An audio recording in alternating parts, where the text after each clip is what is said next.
Welcome to Xylem learning. എല്ലാവർക്കും Xylem ലേണിംഗിന്റെ പുതിയൊരു മലയാളം ക്ലാസ്സിലേക്ക് സ്വാഗതം സ്വാഗതം സ്വാഗതം.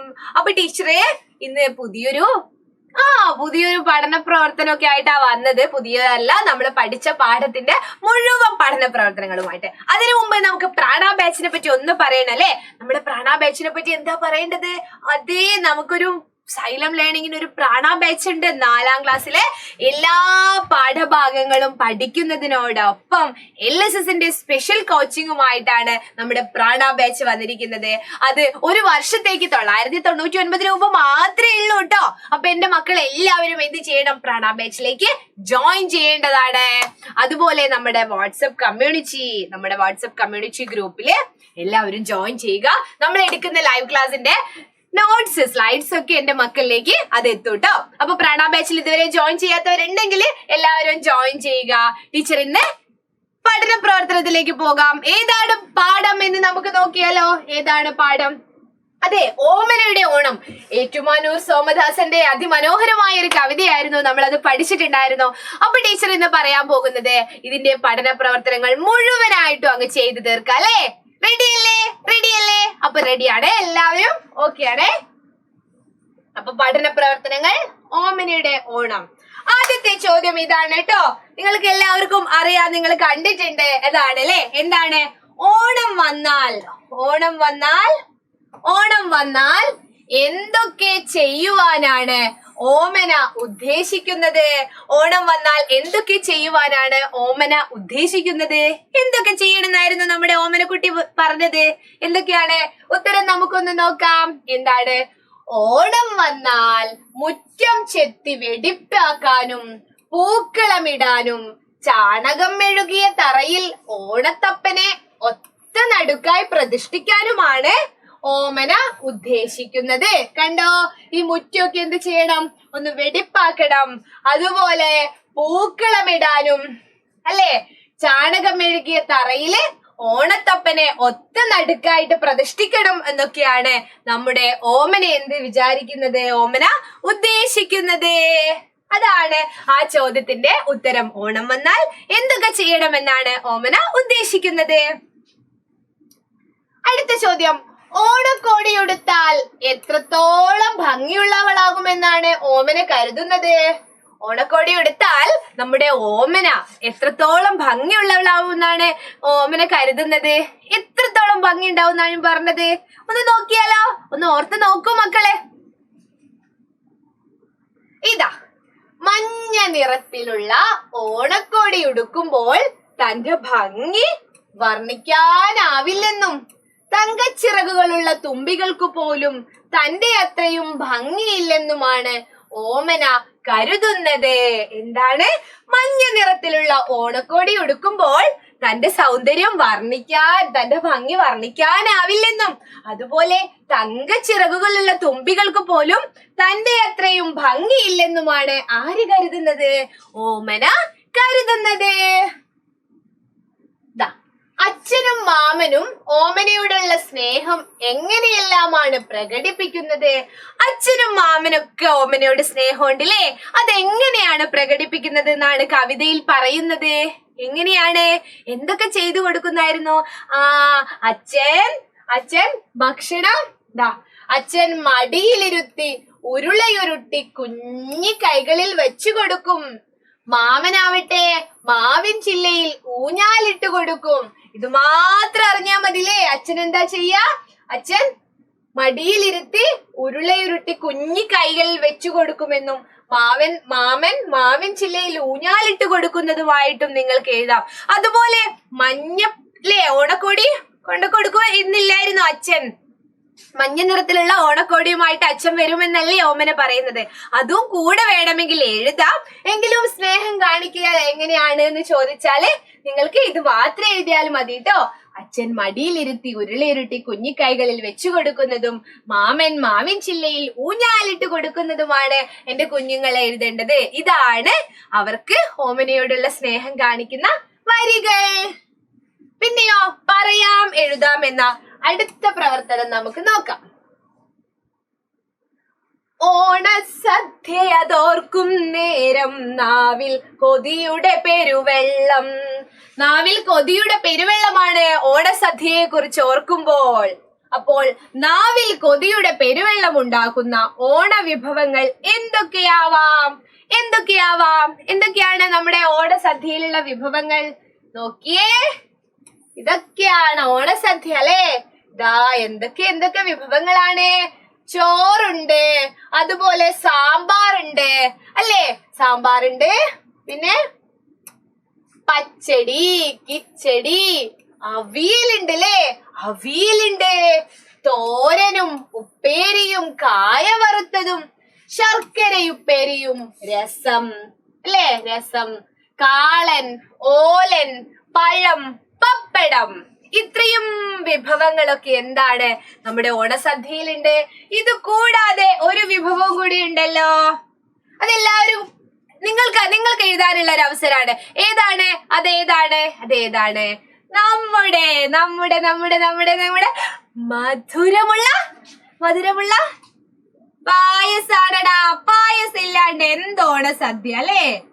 പായസം, മധുരമുള്ള പായസവും കൂടെ നമുക്ക് എന്ത് വേണം? ഓണസദ്യ പൂർണ്ണമാകാൻ വേണം. പഴവും പപ്പടം ഒക്കെ എഴുതിയിട്ടുണ്ട് കേട്ടോ. അപ്പൊ ഇത്രയും കാര്യങ്ങളാണ് നമ്മുടെ ഓണസദ്യയിലുള്ളത്.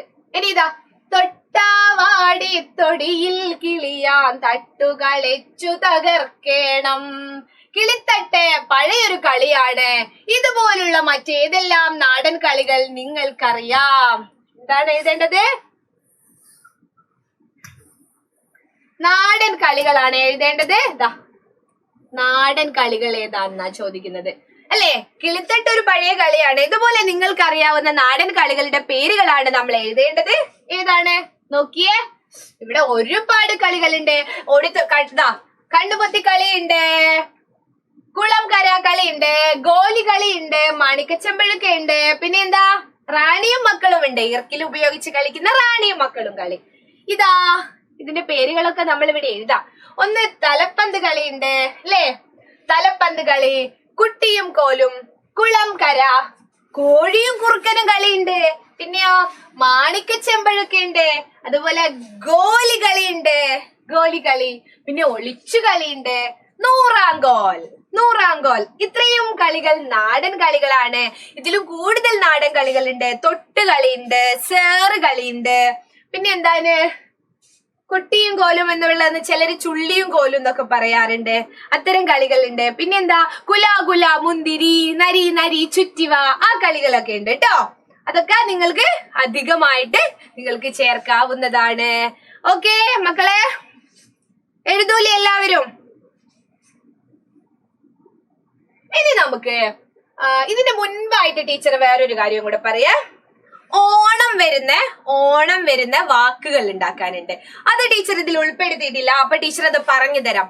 ഓണത്തല്ല്, ഓണച്ചന്ത, ഓണക്കളികൾ, ഓണത്തപ്പൻ, ഓണപ്പൊട്ടൻ, ഓണസദ്യ.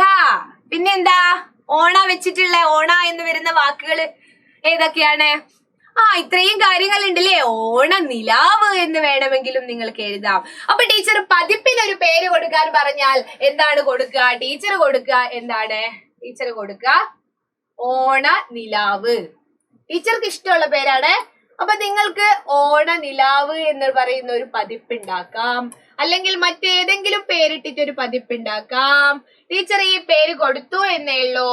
മക്കൾക്ക് ഇഷ്ടമുള്ള ഒരു പേര് കൊടുക്കാം. ഓക്കെ, എന്തൊക്കെ ഉൾപ്പെടുത്താം ഒരു ഓണപ്പതിപ്പിൽ? എന്താണ് ഓണപ്പതിപ്പിൽ വേണ്ടത്? അത് എല്ലാം ചേർത്തിട്ടുള്ള ഒരു പുസ്തകം പോലുള്ള രൂപത്തിൽ നിങ്ങൾക്ക് ഒരു ഓണപ്പതിപ്പ് തയ്യാറാക്കാം. അതില് ഓണത്തെ ബന്ധപ്പെട്ട ചൊല്ലുകൾ, ചൊല്ലുകൾ. പിന്നെയോ ഓണത്തിന്റെ കവിതകൾ. ഓണം വന്നോണം വന്നേ, ഓണം വന്നോണം വന്നേ, ഓണം വന്നോണം വന്നേ, ഓണപ്പുലരി വന്നേ. അത് ടീച്ചർ എഴുതിയ ഒരു ഓണക്കവിതയാണ് കേട്ടോ. പിന്നെ മാവേലി നാടു വാണിടും കാലം, അതൊക്കെ മക്കൾക്ക് ഓണപ്പാട്ടായിട്ട് കവിതകളായിട്ട് ഉൾപ്പെടുത്താം. കഥകൾ, ഓണത്തിന്റെ കഥകള്. അതുപോലെ കളികൾ നമ്മൾ പറഞ്ഞു, കളികൾ. ഐതിഹ്യങ്ങൾ. ഓണവുമായിട്ട് ബന്ധപ്പെട്ട ഒരു ഐതിഹ്യം ഉണ്ട് അല്ലെ, മഹാബലി തമ്പുരാന്റെയും വാമനന്റെയും കഥ അല്ലെ. മഹാബലി തമ്പുരാന്റെ അടുത്ത് എന്താണ് 3 അടി മണ്ണിന് ചോദിച്ച വാമനൻ അല്ലെ അളന്നെടുത്തോളാൻ പറഞ്ഞു. അവസാനം ആദ്യത്തെ 2 അടിയിൽ തന്നെ എന്താണ് ആ ഭൂമിയും സ്വർഗവും എല്ലാം അളന്നെടുത്ത സമയത്ത് ബാക്കി ഒന്നും ബാക്കിയില്ല. പിന്നെ എന്താണ് ബാക്കിയുള്ളത്? അതിനുവേണ്ടി 3ാമത്തെ അടിക്കായിട്ട് മഹാബലി ഇങ്ങനെ തല കുരിച്ചു കൊടുക്കുന്നു. വാമനൻ മഹാബലിയെ ചവിട്ടി പാതാളത്തിലേക്ക് താഴ്ത്തുന്നു എന്നുള്ളതാണ് കഥ. എന്നിട്ട് വർഷം തോറുമുള്ള ചിങ്ങമാസത്തിലെ തിരുവോണ നാളിൽ തന്റെ പ്രജകളെ കാണാൻ മഹാബലി തമ്പുരാൻ എത്തുന്നതാണ് ഓണത്തിന്റെ ഐതിഹ്യം എന്ന് പറയാറുണ്ട്. ആ ഐതിഹ്യ കഥ നിങ്ങൾക്ക് വേണമെങ്കിൽ എന്തെഴുതാം? ഓണപ്പതിപ്പ് തയ്യാറാക്കാം.